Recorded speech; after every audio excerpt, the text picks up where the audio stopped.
వెంకటేశాయ. క్షేత్రదర్శిని కార్యక్రమానికి స్వాగతం, సుస్వాగతం. హిందూ సంస్కృతికి నిలయాలు దేవాలయాలు.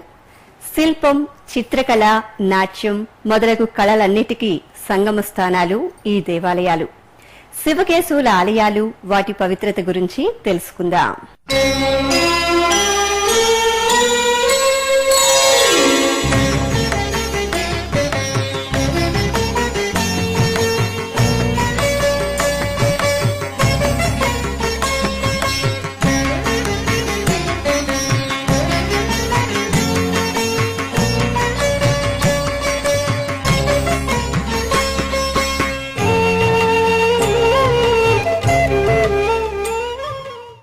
మహారాష్ట్రలోని నాసిక్లో వెలిసిన శ్రీ కపాలేశ్వర మందిరం గురించి తెలుసుకుందాం.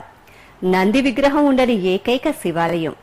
భస్మధారణ, బిల్వార్చన, రుద్రాక్ష ధారణతో శివుడు దర్శనమిస్తాడు. ఇంకా ఈ శివలింగం వెనుక గణపతి, మహిషాసురమర్దిని విగ్రహాలు భక్తులకు దర్శనమిస్తాయి.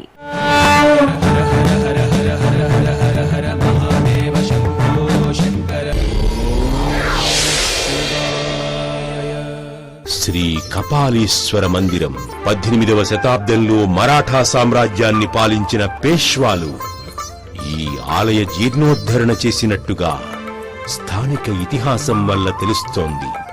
పేష్వాలకు అత్యంత ప్రీతిపాత్రమైన నాగర నిర్మాణ శైలిలో ఈ మందిరాన్ని పునర్నిర్మించారు.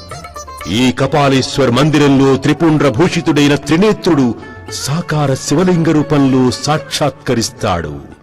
రక్షోగణ క్షపణ దక్ష మహాత్రిశూలం అంటూ కవి, గాయక, భక్త మునిగణాలచే వంధ్యుడైన పరమశివుణ్ణి కపాలేశ్వర స్వామిగా దర్శించి ధరిస్తారు భక్తులు. గర్భాలయంలో కపాలేశ్వరుని లింగం వెనుక పైభాగంలో గణనాథుడైన గణపతి, దుష్టదానవ భంజని అయిన మహిషాసురమర్దిని విగ్రహాలు రజత కవచాలతో కూడి కన్నుల పండుగగా భక్తులకు కానవస్తాయి.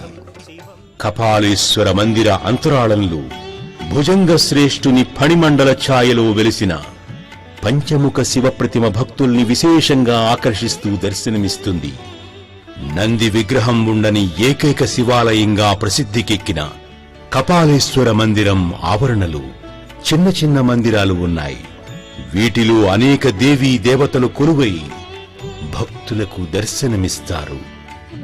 కపాలేశ్వర మందిర ప్రాంగణంలో ఇత్తడితో చేసిన కూర్మ ప్రతిమ వీపుపై గల నిలువెత్తు దీపస్తంభం భక్తులను విశేషంగా ఆకట్టుకుంటుంది. ఈ సమస్త బ్రహ్మాండ భాండము ఆదినారాయణుని అవతారమైన విష్ణు కూర్మం వీపుపై నిలిచి ఉందని పురాణాలు వర్ణిస్తున్నాయి. ఆ విష్ణు కూర్మాన్ని తలపించేలా వెలసిన ఈ కమట ప్రతిమను అమితాశ్చర్యాలతో వీక్షిస్తారు భక్తులు. ఇప్పుడు నాసిక్లోని రామగుండంలో వెలిసిన శ్రీ సుందర నారాయణ మందిరం గురించి వీక్షిద్దాం.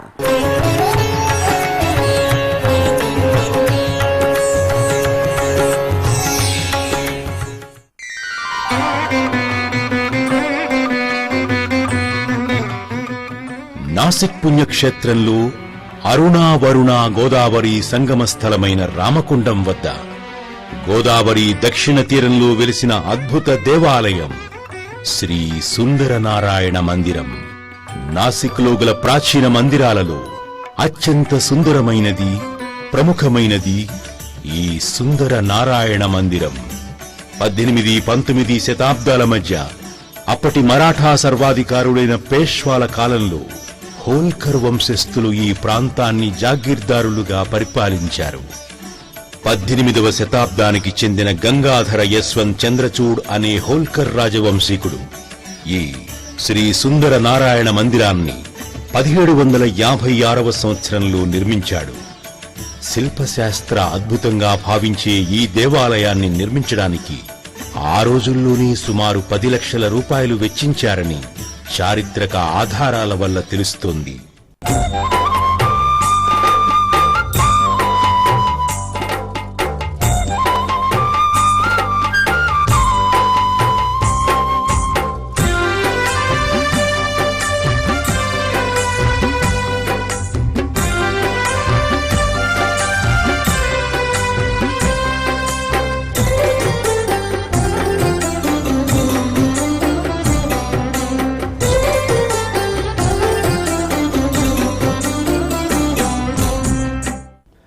రామతీర్థం సమీపంలో వెలిసిన శ్రీ సుందరనారాయణ మందిర ప్రధాన శిఖరం నలుదిక్కులా చిన్న చిన్న గోపురాలను కలిగి చూపరులను విశేషంగా ఆకట్టుకుంటుంది.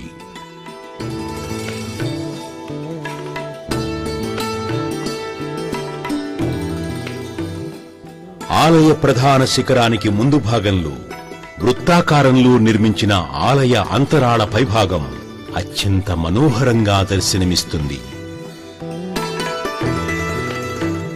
మహారాష్ట్ర ప్రత్యేకత అయిన నాగర నిర్మాణ శైలిలో నిర్మించబడిన ఈ ఆలయంలో సుందరనారాయణ స్వామి కొలువై ఉన్నాడు. ప్రస్తుతం మనం చూస్తున్న ఆలయం 350 సంవత్సరాల క్రితం నిర్మించబడిన ఇక్కడి సుందరనారాయణుని విగ్రహం అత్యంత పురాతనమైందని చెబుతారు. ఈ స్వామిని సుందరనారాయణుడు అని పిలవడానికి ఒక ఆసక్తికరమైన స్థల పురాణ కథనం ఉంది.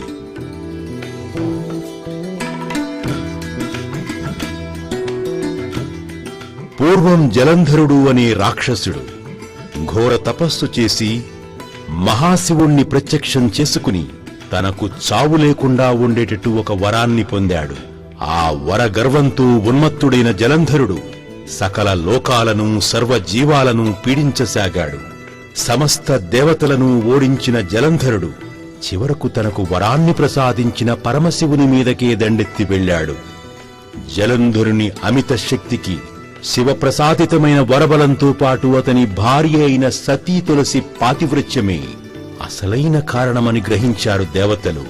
బృందాదేవిగా పిలువబడే సతీ తులసి పాతివ్రత్యాన్ని భంగం చేసి జలంధరుణ్ణి శక్తిరహితునిగా చేయడానికై శ్రీమన్నారాయణుడు జలంధరుని రూపాన్ని ధరించి వెళ్ళాడు. ఆ విధంగా బృందాదేవి పాతివ్రత్యం భంగమై జలంధరుడు తన శక్తిని కోల్పోయాడు. అదే అదనుగా భావించిన పరమశివుడు జలంధరునికి తాను ఇచ్చిన అవధ్యత్వ వరాన్ని ఉపసంహరించి జలంధరుణ్ణి నిమిషమాత్రంలో సంహరించాడు. అంతఃపురంలో తనతో నివసిస్తున్నది మాయాజలంధరుడని, సాక్షాత్తు విష్ణుమూర్తియే తన పతివేషాన్ని ధరించి వచ్చాడని గ్రహించిన బృందాదేవి అందవికారునిగా మారమని లక్ష్మీపతిని శపించింది. లోక కళ్యాణార్థమై మాయాజలంధరునిలా అవతరించిన మహావిష్ణువు బృందాదేవి శాపాన్ని స్వీకరించి వికార రూపాన్ని పొందాడు. సాక్షాత్ మన్మద మన్మదః అని శృతి స్మృతులు కీర్తించిన మహావిష్ణువు సతీ తులసి శాపానికి లోనై విరూపిగా మారాడు. తదుపరి నాసికా క్షేత్రాన్ని చేరి ఇక్కడి పవిత్ర గోదావరి జలాల్లో స్నానం చేశాడు. పరమ మంగళదాయిని అయిన గోదావరి జలస్పర్శతోని నారాయణుని వికార రూపం తొలగిపోయి పూర్వ సౌందర్యం ప్రాప్తించింది.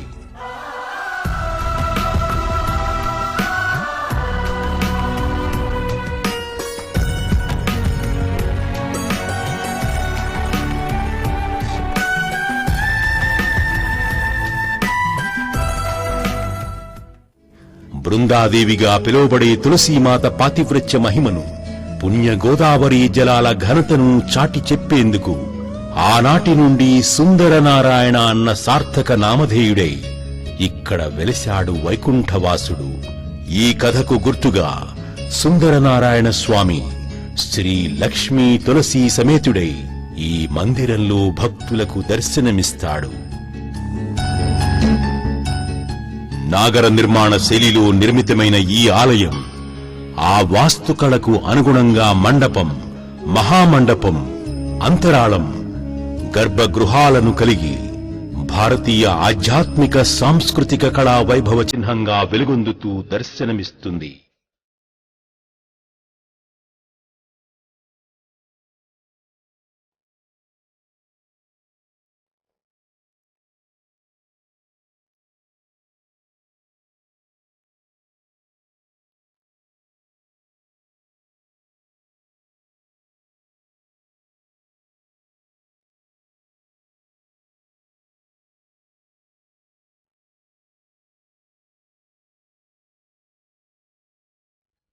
ఆలయ మహామండపంలోకి ప్రవేశించగానే జయ విజయులతో కూడి శిలాతోరణ సహితమైన మహామండప ద్వారం భక్తులను స్వాగతిస్తుంది.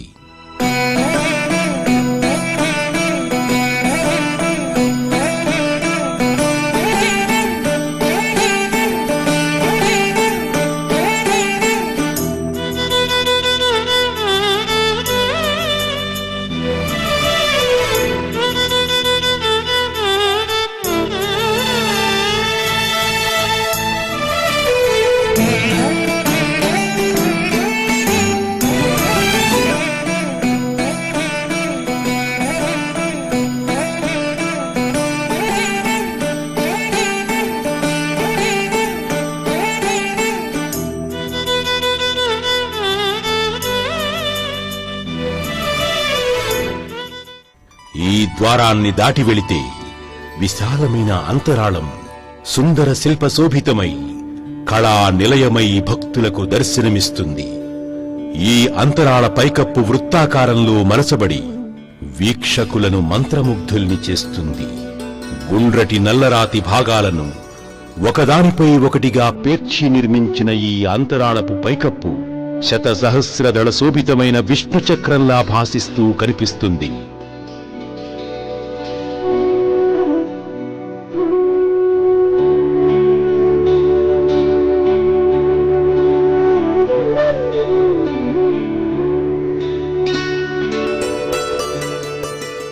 సర్వాంగ సుందరంగా నిర్మితమైన అంతరాళాన్ని దాటి వెళితే శ్రీ సుందర నారాయణ స్వామి కొలువై ఉన్న గర్భగృహం భక్తులకు దర్శనమిస్తుంది. ఈ గర్భాలయ అంతర్భాగంలో సుందర నారాయణుడు నీలవర్ణ శిలా ప్రతిమ రూపంలో దర్శనమిస్తాడు. మయూరాలను కలిగి రజత కిరీటంతో ఆదిశేషుని ఫణిఛత్ర ఛాయలో శ్రీ మహాలక్ష్మి శ్రీ తులసి బృందాదేవి సమేతుడై దర్శనమిస్తాడు సుందర నారాయణుడు.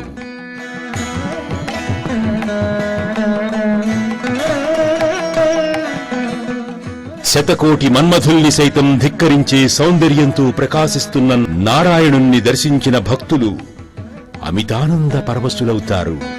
తులసీదేవి పాతివ్రత్య దీక్షను స్మరించుకుని ధన్యులవుతారు భక్తులు. లోకాది దేవుడైనప్పటికీ ఒక మామూలు మానవునిలా మహాపతివ్రత శాపాన్ని స్వీకరించిన విష్ణుమూర్తి దయార్ద్ర హృదయాన్ని తలుచుకుని హర్ష పులకితులవుతారు భక్తులు. సకల చరాచర లోకపాలకుడైన సుందర నారాయణుని దర్శన భాగ్యంతో తమ నాసిక్ తీర్థయాత్ర ఫలవంతమైందని భావిస్తారు భక్తులు.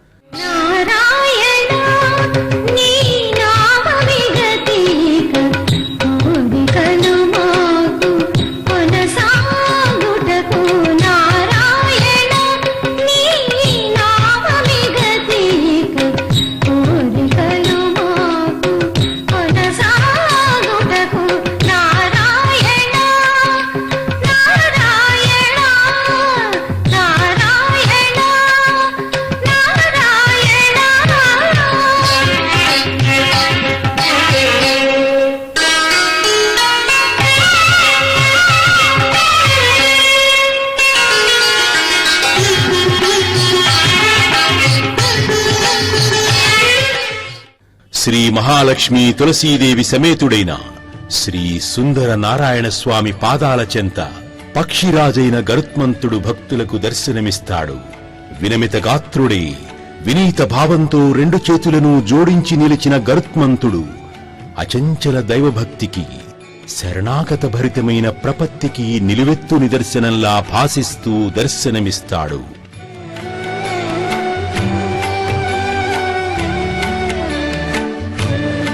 సాధారణంగా శిలాప్రతిమలు గట్టి శిలలతో మలచబడతాయి. వాటిని వేలితో మీటితే శబ్దాన్ని ప్రకటించవు. కాని నల్లటి రాతితో నిర్మితమైన సుందర నారాయణ స్వామి విగ్రహాన్ని మీటితే బోలుగా ఉండే వస్తువు చేసే ధ్వనిలాంటి శబ్దం వస్తుందని ఆలయ అర్చకులు చెబుతారు. అద్వితీయమైన భారతదేశ శిల్పుల నేర్పరితనానికి ఈ విగ్రహం ఒక భవ్యమైన నిదర్శనమని పరిశోధకులు పేర్కొంటారు. శిల్పకళా విన్యాస మందిరమైన శ్రీ సుందర నారాయణ మందిరానికి మరొక అద్భుత వైశిష్ట్యం ఉంది. ప్రతి సంవత్సరం మకర సంక్రాంతి రోజున బాలభానుని లేత కిరణాలు సుందర నారాయణ స్వామి పాదాలను స్పృశించడం ఈ ఆలయంలో ఆవిష్కృతమయ్యే ఓ అద్భుత దృశ్యం. భారతీయ శిల్పస్రష్టల అద్భుత కళాదృష్టికి సాంకేతిక నైపుణ్యానికి గీటురాయిగా భాసించే ఈ సుందర నారాయణ మందిరం నాసిక్ను దర్శించే ప్రతి భక్తుడు తప్పక వీక్షించాల్సిన అపూర్వ దేవాలయం.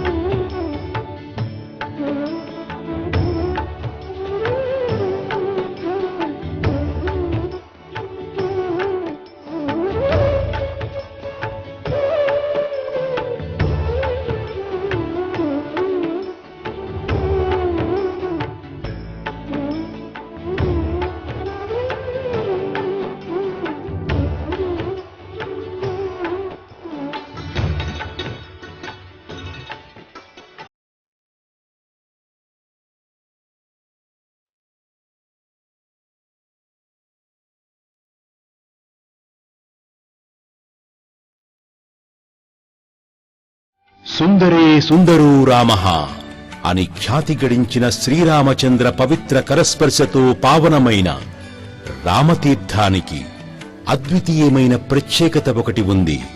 శ్రీరామతీర్థం దక్షిణ తీరంలో శ్రీ సుందర నారాయణ స్వామి నెలకొని ఉన్నాడు.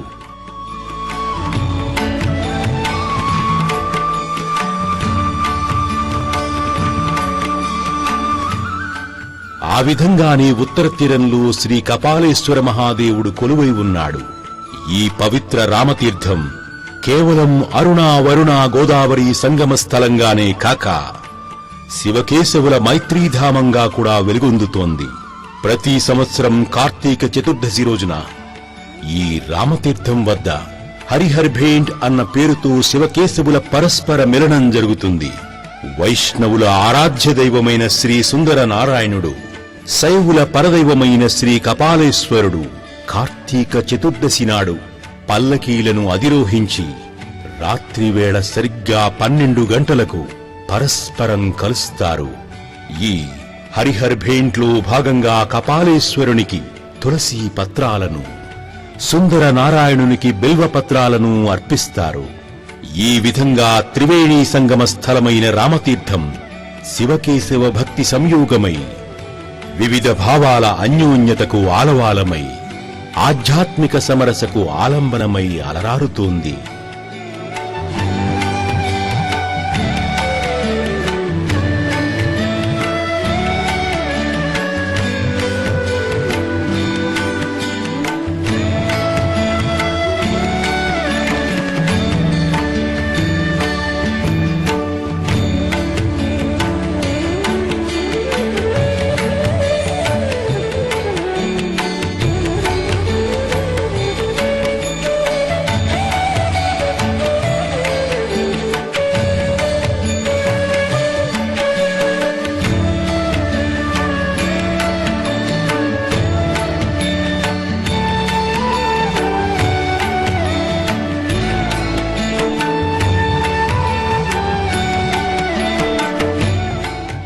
మహారాష్ట్ర నాసిక్లోని పంచవటిలో రామాయణ గాథ జరిగిందని అంటారు.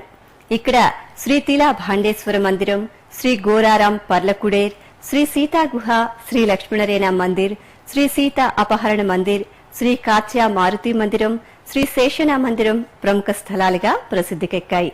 ఆ విశేషాలు చూద్దాం. మహారాష్ట్రలోని నాసిక్ గోదావరి గలగలల్లో శ్రీరామ కథల్ని సుశ్రావ్యంగా వినిపించి అద్వితీయ క్షేత్రం పినతల్లి కైకేయి వచనానుసారం సీతాలక్ష్మణ సమేతుడై వనవాసానికి తరలిన శ్రీరాముడు ఈ నాసిక్ క్షేత్రంలో వసించాడని శ్రీమద్ రామాయణం తెలుపుతోంది. రావణాసురుని సోదరి అయిన శూర్పణఖ నాసికను లక్ష్మణుడు ఖండించి విసిరేసిన ప్రాంతం కనుక నాసిక్గా పేరు పొందిన ఈ క్షేత్రం అనేకానేక ఆధ్యాత్మిక చారిత్రక ఘట్టాలకు వేదికగా నిలిచింది. పవిత్ర దేవాలయాలు, పావన కుండాలు అడుగడుగునా వెలిసిన నాసిక్ ప్రాంతం మనోహరమైన పంచవటీ ప్రాంతంగా రామాయణ ఇతిహాస ప్రసిద్ధమైంది.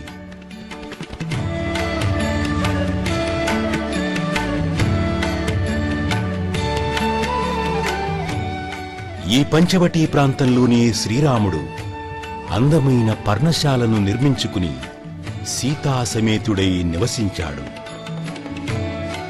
ఈ పంచవటిలోనే శూర్పణఖ ముక్కు చెవులను లక్ష్మణుడు ఖండించాడు.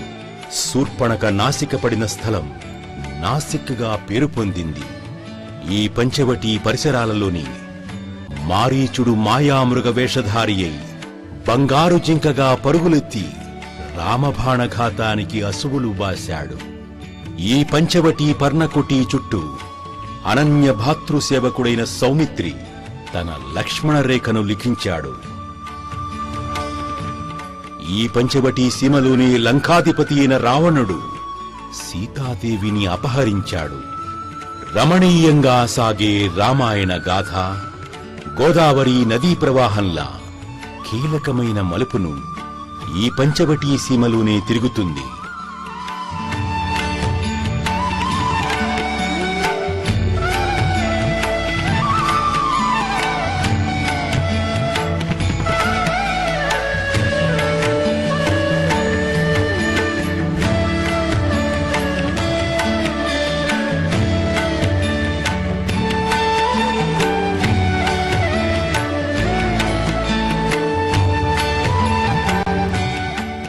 ఇంతటి ప్రాశస్త్యాన్ని ప్రాధాన్యతను కలిగిన నాసిక్ క్షేత్రంలోని శ్రీ తిలాభాండేశ్వర మందిరం, శ్రీ గోరారాం పర్ణకుటి, 5 వటవృక్షాల నడుమన వెలసిన సీతా గుహ, శ్రీ లక్ష్మణరేఖా మందిర్, శ్రీ సీతాపహరణ్ మందిర్, శ్రీ కాట్యా మారుతి మందిరం, శ్రీ శేషనాగ మందిరం మొదలైనవి ప్రముఖ దర్శనీయ స్థలాలుగా ప్రసిద్ధికెక్కాయి. పావన పుణ్యస్థలి అయిన నాసిక్ పట్టణంలో వెలిసిన ప్రసిద్ధ శివాలయం శ్రీ తిలాభాండేశ్వర మందిరం, ఇతిహాస ప్రసిద్ధమైన పంచవటి ప్రాంతంలో నెలకొని ఉన్న శ్రీ తిలాభాండేశ్వరాలయం చాలా ప్రాచీనమైనది. చూశారుగా, రామాయణ కథ జరిగిన ఈ ప్రదేశాలను చూసినంతనే జన్మ తరించింది కదా. మరి మరో క్షేత్ర దర్శనంలో మళ్ళీ కలుసుకుందాం. ఓం నమో వెంకటేశాయ.